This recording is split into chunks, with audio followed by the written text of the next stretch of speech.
હું તો બોલીશ કાર્યક્રમમાં હવેથી અમે સમયાંતરે સમાજના અલગ અલગ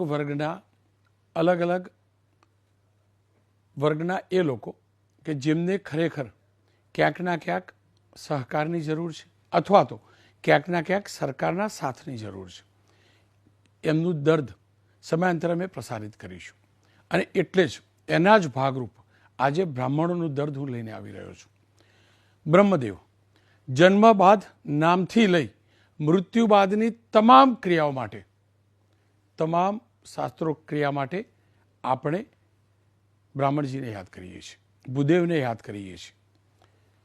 પૂજા વિધિ બાદ ભૂદેવને પ્રણામ પણ કરીએ છીએ, વંદન પણ કરીએ છીએ. અને એટલા માટે કે આપણને અને ભગવાનને વચ્ચે જોડતી કોઈ કડી હોય તો એ ભૂદેવ છે. અને ભૂદેવ ક્યારે દુઃખી ન હોવા જોઈએ. આપણે જેમના આશીર્વાદ માગીએ છીએ એ વ્યક્તિ જ્યારે દુઃખી હોય, એનું દર્દ જ્યારે કોઈ ઉજાગર ન કરતું હોય તો એ ન ચાલી શકે. હું પ્રમાણિકતાથી કબૂલું છું. મેં પણ મારા પરિવારમાં જ્યારે પણ કોઈ પણ ધાર્મિક કાર્યક્રમ કર્યો હશે, વિધિ કરાવી હશે, ત્યારે મેં જે તે પંડિતને બોલાવ્યા છે ને પહેલાં પૂછ્યું હશે દક્ષિણા કેટલી લઈશું, કેટલી લેશો. બસ અહીંયા જ સવાલ ઊભો થાય છે. કેમ તમે આ ભગવાન સાથે જોડનાર વ્યક્તિ સાથે ભાવતાલ કરો છો? કેમ જેના આશીર્વાદ માગો છો એની સાથે ભાવતાલ કરો છો? અને એ જ કારણ છે કે કર્મ ક્રિયા કરતા આપણને ઈશ્વર સાથે જોડનાર એ ભૂદેવો આજે પણ દુઃખી છે. સમયની સાથે તેમનું દર્દ વધતું જાય છે. આપ તમામ લોકો જાણો છો, કોરોના કાળની અંદર અનેક ધાર્મિક કાર્યક્રમો રદ થયા છે. ઘર કેવી રીતે ચાલ્યું હશે એ ભૂદેવનું આપ કલ્પના કરો. અને ભૂદેવ કેમ કે એની પાછળ દેવ લાગે છે ને એટલે કોઈની આગળ હાથ નથી લંબાવતો ને લંબાવ્યો પણ નહોતો, એટલે એ દુઃખી છે. એ બ્રાહ્મણો જે અન્ય વ્યવસાય સાથે જોડાઈ ગયા છે, એમના વ્યવસાય તમામની જેમ સારા પણ ચાલતા હશે, પણ એમની રોજગારીનું શું? જે આપણા માટે, આપણા પરિવાર માટે આપણી ધાર્મિક વિધિ કરી આપે છે. એટલે જ લાગ્યું તેમનું દર્દ સરકાર સુધી પણ પહોંચાડવું જોઈએ, સમાજ સુધી પણ પહોંચાડવું જોઈએ. એ બ્રહ્મ સમાજ સુધી પણ પહોંચાડવું જોઈએ કે જે અન્ય વ્યવસાય સાથે જોડાયા છે એ લોકો સુધી પણ પહોંચાડવું જોઈએ, અને અન્ય સમાજો સુધી પણ પહોંચાડવું જોઈએ. એટલે જ મેં ભારતીય જનતા પક્ષ અને કોંગ્રેસ બંનેના નેતા અને એ સમાજમાંથી આવતા નેતાઓને સ્ટુડિયોમાં બોલાવ્યા છે. પરંતુ એમના પહેલાં શાસ્ત્રી રાજેન્દ્ર દવે એમની સાથે વાત કરી લઉં, જે આજે પણ આ જ પ્રકારે, હું ફરીથી કહું છું, આ માનવ જીવનની સેવા છે, ધર્મની સેવા છે, એ કરી આપતા હોય છે. તમારી જોડેથી જ દવે સાહેબ જાણવું છે એક્ઝેક્ટલી કર્મકાંડી બ્રાહ્મણનું દર્દ છે શું, અને માટે જવાબદાર કોણ?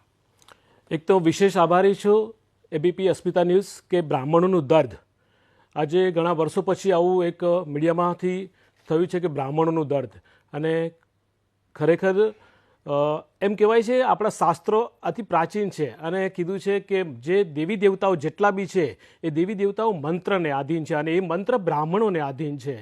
તો આજના આ માધ્યમથી, એબીપી અસ્મિતાના માધ્યમથી એટલું જ કહીશ કે બ્રાહ્મણોનું દર્દ ખરેખર સમજવું જોઈએ.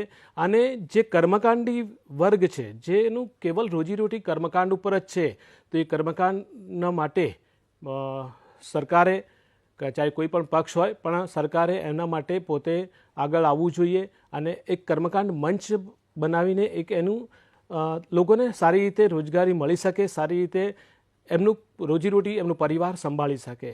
અને અત્યારે જે યુગ, અને એક છે શહેરી વિસ્તાર, એક ગ્રામ્ય વિસ્તાર. તો શહેરીમાં તો કદાચ બ્રાહ્મણોને રોજીરોટી મળે છે કર્મકાંડમાં, પણ જે ગ્રામીણ વિસ્તારમાં જે અમારા ભૂદેવો છે, ભૂ એટલે પૃથ્વી, એટલે પૃથ્વીના દેવો એટલે ભૂદેવો, એમની સ્થિતિ થોડી દયાનક છે. તો આપણે બધા સાથે મળીને એમના વિકાસ માટે, એમને કઈ રીતે આગળ માટે, એમના રોજીરોટી, અને ખાસ મોટો પ્રશ્ન એવું છે કે અત્યારે કર્મકાંડ જે કરતું હોય એમને ત્યાં જો દીકરી હોય તો લગ્નનો બહુ મોટો પ્રસંગ છે, કોઈ દીકરો હોય તો કર્મકાંડ બ્રાહ્મણને કોઈ દીકરી આપવા તૈયાર નથી. તો આ બધા જે ઉગલતા પ્રશ્નો છે અમારા કર્મકાંડમાં, એના માટે ખાસ બધાએ ભેગા થઈને વિચારવું પડે. આ જાણવું છે, તમે જે કહ્યું કે કર્મકાંડ કરતા હોય પરિવારમાં કોઈ દીકરી નથી આપતું, શું કારણ? ઉપરથી પવિત્રતા તો તમારા ત્યાં વધુ હોય, તો કેમ આવ્યું આ કેમ? એટલે લોકોના મનમાં એવું ભ્રમ છે કે આ લોકો કર્મકાંડને આધીન જ છે, આમાં ક્યારેક શું વિકાસ, આમાં કઈ રીતે આગળ આવી શકશે, કે આનું કોઈ ફિક્સ નથી, કે નોકરી કરતો હોય તો એક એનો 50,000 કે લાખ રૂપિયા, 2 લાખ 5 લાખ ફિક્સ પગાર છે.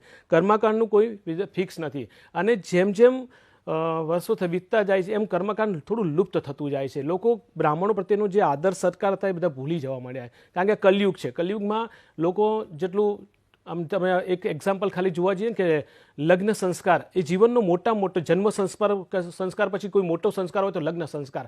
લગ્ન સંસ્કારમાં માસીબાથી લઈને ઢોલીને ઢગલો રૂપિયા આપશે, પણ જ્યારે દક્ષિણા આપવાની આવશે બ્રાહ્મણને ત્યારે વડીલોને આગળ કરી દેશે, અથવા તો કે શું, જેમ આપણે હમણાં કીધું કે શું કિંમત થશે, શું દક્ષિણા લેશે. મેં પૂછેલું, તમને જ પૂછેલું કેટલું દર થયેલું, એકદમ પ્રમાણિકતાથી કહેજો.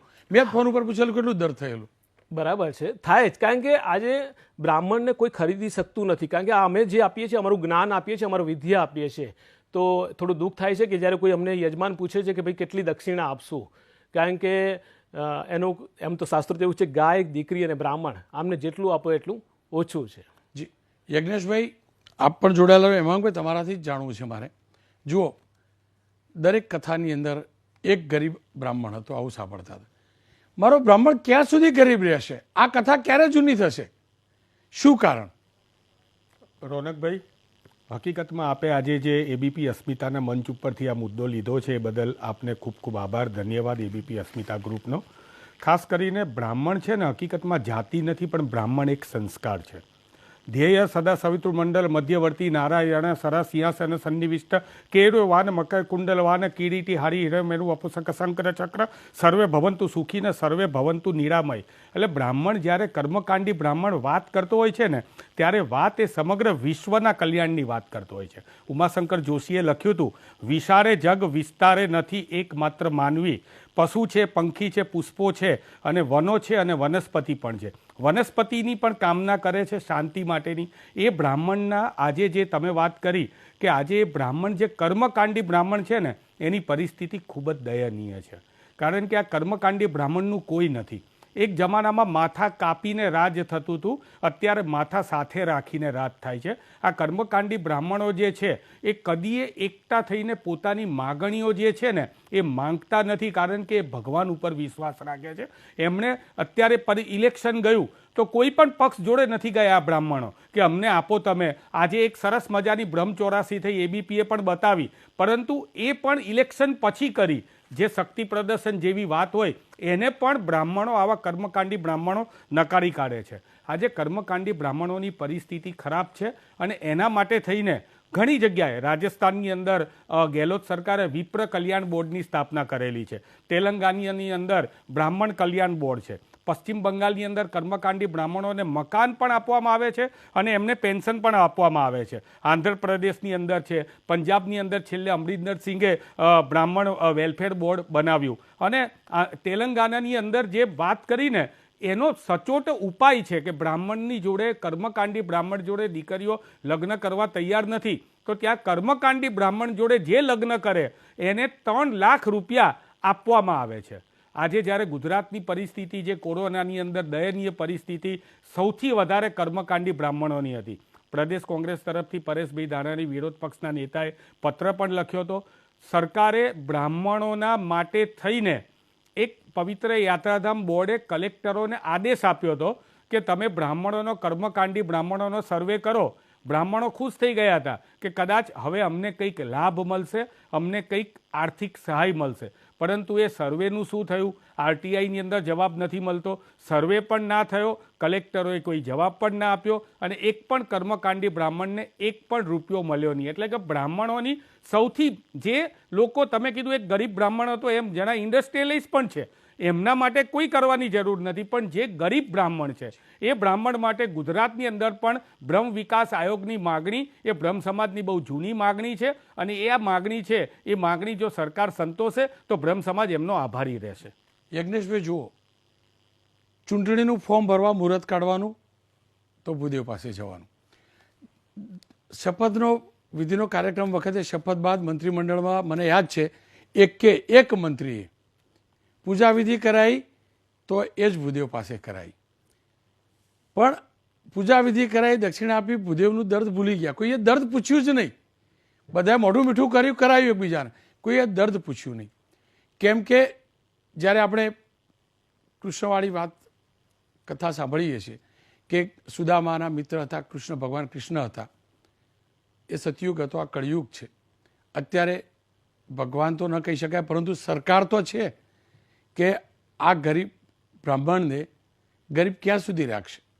ક્યારેક તો એક મિત્ર તરીકે, કારણ કે જન્મથી લઈને તમામ વખતે એમનો સહકાર લીધો છે, તો સરકારમાં બેઠેલા અનેક જનપ્રતિનિધિઓ, કોંગ્રેસના ધારાસભ્યો હશે કે બીજેપીના ધારાસભ્યો કે મંત્રીઓ, આ જ સમાજમાંથી આવે છે. કેમ કર્મકાંડી બ્રાહ્મણનું દર્દ ક્યારેય ચર્ચાતું નથી? ચોક્કસ રોનકભાઈ, તમે જે વાત કરી કે મંત્રીશ્રીઓ પણ જ્યારે તેઓએ ચાર્જ લીધો ત્યારે દરેક મંત્રીશ્રીઓએ પૂજા કરાવી, એ પણ બ્રાહ્મણ સાથે જ કરાવડાવી. અને એક આપણા ત્યાં આસ્થા છે, એક સંસ્કાર છે. અને બ્રાહ્મણોની જ્યાં સુધી વાત કરીએ તો બ્રાહ્મણોના અત્યારે હાલ તો ઘણા બધા બિઝનેસ થઈ ગયા, પરંતુ જ્યારે પરંપરાગત રીતે વાત કરીએ તો 3 મુખ્ય બિઝનેસ હતા. એક રસોઈનો બિઝનેસ હતો, કર્મકાંડનો બિઝનેસ હતો અને શિક્ષણનો બિઝનેસ હતો. આ બિઝનેસની અંદર જ બ્રાહ્મણ પહેલાં તો બીજા કોઈ ધંધા વ્યવસાયમાં બ્રાહ્મણ ક્યારેય રોકાયેલો નહોતો. પરંતુ વાત કાળક્રમે એવી થઈ કે જ્યારે રસોઈવાળા જે ખરા એમાં પણ બ્રાહ્મણ સિવાયના બીજા એડ થવા માંડ્યા. આજે શિક્ષણમાં તો તમે જુઓ તો મોટાભાગે શિક્ષકો સરકારી જે પ્રમાણે ભરતીઓ થઈ કે પ્રાઇવેટ તો તમને ખબર છે, હા, પ્રાઇવેટમાં તો કોઈ જ્ઞાતિ નથી અને હોવું પણ ન જોઈએ ને એ બધું. પણ આ પરંપરાગત આ હતા, એમાંથી બ્રાહ્મણો જ્યારે બહાર નીકળીને અલગ અલગ બિઝનેસમાં લાગ્યા અને દરેક જગ્યાએ સક્સેસ પણ ગયા. એવું નથી કે સક્સેસ નથી ગયા, પરંતુ જે બ્રાહ્મણોએ કર્મકાંડનો વ્યવસાય એટલે જે પૂજા પાઠ વિધિનો વ્યવસાય કરતા હતા એની અંદર તમે જુઓ તો એ બ્રાહ્મણોનો પરંપરાગત વ્યવસાયમાં પણ આજે નાની મોટી તરાપ મારવાની શરૂઆત થઈ. હું કોઈ ધર્મના માટે નથી કહેતો, કોઈ સંપ્રદાયના માટે નથી કહેતો, પરંતુ જે બ્રાહ્મણોનો પરંપરાગત વ્યવસાય હતો કે જે બ્રાહ્મણ પરંપરાગત કર્મકાંડની વિધિ કરાવતા હતા, એ વિધિની અંદર પણ જે પ્રમાણે આજે આડખીલી રૂપ બનવાનો પ્રયત્ન બીજા લોકોએ કરવા માંડ્યા, એની સામે પણ કર્મકાંડી બ્રાહ્મણોએ વિરોધ નોંધાવ્યો. મારા વિદ્વાન પ્રવક્તા કદાચ એવું કહેતા હશે કે એક સંસ્કાર છે, સંસ્કાર નહીં, બ્રાહ્મણ એ જન્મેથી જ બ્રાહ્મણ હોય છે અને એ પછી એ સંસ્કાર એને આપવામાં આવે છે અને ત્યારબાદ એ કર્મકાંડી બ્રાહ્મણ પૂરો બ્રાહ્મણ બને છે. પરંતુ એ જન્મે બ્રાહ્મણ થાય છે પછી. પણ પાછળથી જો બીજો કોઈ હોય ને એને જો તમે સંસ્કાર આપ્યા અને બ્રાહ્મણ થયા તો એ વિધિ વિધાન કરાવી જાણશે, પરંતુ એ વિધિ વિધાન જે પરંપરાગત જે વિધિ વિધાન અને આસ્થાપૂર્વક જે વિધિ વિધાન હોય અને એનો ફરક તો પડવાનો ને ફરક દેખાવાનો છે રોનકભાઈ. એટલે આ ફરક ચોક્કસ દેખાશે.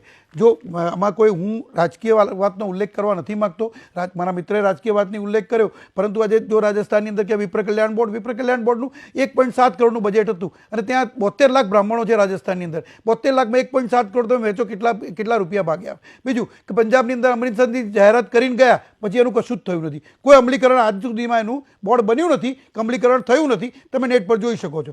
બીજી વાત એ છે કે ગુજરાતની અંદર પણ જ્યારે બ્રાહ્મણોએ માંગણી કરી કે એ માંગણીની સાથે આજે હું એ પણ ચોક્કસ કહીશ કે એની અંદર બીજા સમાજો પણ જોડાયા હતા, પરંતુ બીજા સમાજોએ ક્યારેય કોઈ આયોગ કે નિગમની માંગણી નથી કરી, માત્ર ને માત્ર અનામતની માંગણી કરતા હતા. કોઈ સમાજના નામનો ઉલ્લેખ નથી કરતો, પરંતુ સરકારે જ્યારે બિન અનામત વર્ગ માટે જે આયોગ કે નિગમ આપ્યું એની અંદર બ્રાહ્મણોની જે માંગણીઓ હતી એ માંગણીઓ પૈકીની 80% માંગણીઓ સંતોષવામાં આવી, માત્ર 2 માંગણીઓ સિવાય. એ 2 માંગણીઓમાં એક કર્મકાંડી બ્રાહ્મણોનું પેન્શન હતું અને એક બીજું પૂજારીઓને પગાર હતો. આ 2 સિવાયની તમામ માંગણીઓ સંતોષવામાં આવી. આજે 3 લાખ રૂપિયા એટલે 3 લાખ રૂપિયા એટલે કેટલી આવક થઈ? મહિને 25,000ની આવક થઈ. 25,000ની આવક જેની કૌટુંબિક હોય એને આજે એના છોકરાને શરૂઆતથી માંડીને અમેરિકા જાય કે કોઈ પણ વિદેશમાં જાય ત્યાં સુધી ભણતરના બધા જ લાભ આ સરકાર આપી રહી છે. અને એ આજે બિન અનામત નિગમ છે, પણ એની અંદર 500 કરોડનું બજેટ છે. બ્રાહ્મણો અને બીજા લોકો ફાયદો ઉઠાવે છે, એની અંદર પણ બજેટ વધે છે. પૂજારીના પગારની વાત કરી તો જેટલા પણ સરકારના આધીન તીર્થધામ છે ત્યાં આગળ માતાજીના ચરણમાં માતાજીને નમન કરી અને પછી બ્રાહ્મણને નમન કરવામાં આવે છે, પૂજારીજીનું નમન કરી અને દાન દક્ષિણા પેટીમાં દક્ષિણા મુકાય છે. મને કહો, સરકાર એની તિજોરીમાંથી શું દિલ ખોલીને જે માતાજીનું નમન કરવા હું 5 મિનિટ જ જઉં છું, અડધો કલાક જ જઉં છું, એ માતાજીનું 365 દિવસ પૂજા એ પૂજારી કરે છે, એને દિલ ખોલીને એ દાન પેટી ખોલીને દાનમાં એ પગારમાં ચૂકવે છે ખરું? ચોક્કસ રોનકભાઈ, સરકારના જે ટ્રસ્ટ છે, જે ટ્રસ્ટ સરકાર હસ્તક છે એમાં તો કદાચ પગાર બ્રાહ્મણોને પૂરેપૂરો મળતો હશે, પરંતુ બીજી વાત એ છે કે જે પ્રાઇવેટ ટ્રસ્ટો છે પણ પ્રાઇવેટ હોય તો પણ એ નોંધાયેલા તો ગણાય જ, રજિસ્ટર્ડ ટ્રસ્ટ તો ગણાય જ. અને રજિસ્ટર્ડ ટ્રસ્ટના જે પૂજારીઓ હોય એને આજે કશું નહીં તો એટલી તો માંગણી બ્રાહ્મણોએ ચોક્કસ કરી છે કે એને આજે જે મિનિમમ વેજીસ છે કે દિવસના જે 600 રૂપિયા લેખે જે ગણો તો એ પ્રમાણે એને 18,000 રૂપિયા મહિનાના એને મળવા જોઈએ. એ માંગણી એની પેન્ડિંગ છે અને માંગણી એ બ્રહ્મ સમાજે કરી હતી અને બ્રહ્મ સમાજની માંગણી ચેરિટી કમિશનરમાં અત્યારે પેન્ડિંગ પડેલી છે. હેમાંગભાઈ, આપની જોડેથી જાણવું છે, કર્મકાંડી બ્રાહ્મણના પરિવારનો સર્વાંગીક વિકાસ થઈ શકે એ માટે શું શક્ય બને? સૌપ્રથમ તો કર્મકાંડી બ્રાહ્મણો જે છે એમાં ખાસ કરીને જે ગામડામાં રહેલા બ્રાહ્મણો છે એમની પરિસ્થિતિ બહુ દયનીય છે. બ્રાહ્મણ વિકાસ આયોગ એટલે કે બ્રહ્મ વિકાસ આયોગ એક અલાયદું આયોગ જ્યારે એને આપવામાં આવે ત્યારે માત્ર એમાં કર્મકાંડી બ્રાહ્મણોની વાત થઈ. યજ્ઞેશભાઈએ કીધું કે એક આયોગ બની ગયું છે, એક નિગમ બની ગયું છે. ઘણી બધી એવી માગણી હતી, બ્રાહ્મણ માટે હોસ્ટેલ બનાવવાની વાત હતી, એ નિગમની અંદર નથી આવતી. કર્મકાંડી બ્રાહ્મણોની વાત હતી, મંદિર બનાવવાની વાત હતી, કર્મકાંડી બ્રાહ્મણોને પગાર આપવાની વાત હતી, ઘરડા બ્રાહ્મણોને પૂજારી જે છે એમને પેન્શન આપવાની વાત હતી. અને આ જ મુખ્ય છે, આ જ મુખ્ય જરૂરિયાત છે. અને એના માટે થઈને બ્રાહ્મણે શું નથી કર્યું?